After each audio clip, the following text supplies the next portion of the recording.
social media waxay leedahay faa'iidooyin badan laakiin sidoo kale waxaa jira dhibaatooyin qaar mararka si xad dhaaf ah loo isticmaalo ama si habboon looga faa'iideysan. qaar ka mid ah dhibaatooyinka laga dhaxlo social media waxaa ka mid ah number 1 isbarbardhig aan dhamaystirnayn. dadka waxay inta badan isbarbardhigaan nolosha dadka kale ee online-ka ay kula xiriiraan. tani waxay ku keeni kartaa niyad jab walbahaar maadaama dadka badankoodu kaliya ay muujiyaan dhinacooda wanaagsan ee noloshooda ah. number 2 saameynta xun ee maskaxda.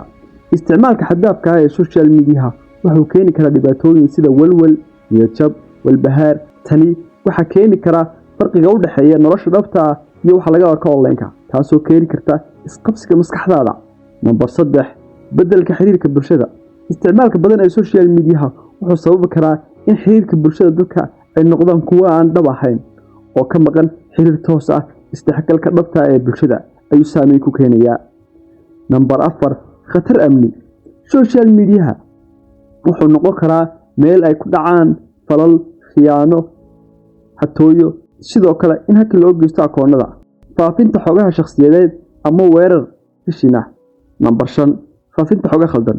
social media waxay noqotay meel lagu faafiyo xogo been ah, weerar khaldan iyo xanta taas oo keeni karta jahwareer iyo kalsooni darro bulshada dhexdeeda ah.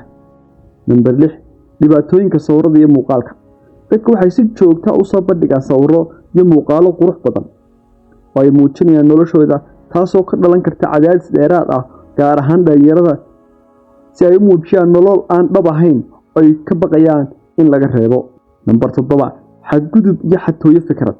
qaar ka mid ah dadka isticmaala social media waxay u isticmaalaan si aan habboonayn iyaga oo faafiya dadka kale ama si xun u dhaqma taasoo keeni karta xadgudub iyo cadaadis dhinaca bulshada ah.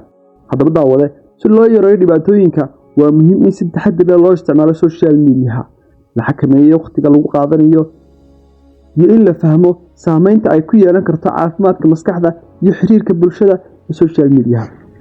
haddaba waxaa jira dad badan oo adabta ku ah oo aad ugu wacdo social media oo ka mid tahay dadkaas barta hoose ee commentiga nagu leeyahay. haddii aad kanaalka cusub tahay nagu soo biir, haddii aad ka heshay muuqaalkana fadlan like garee.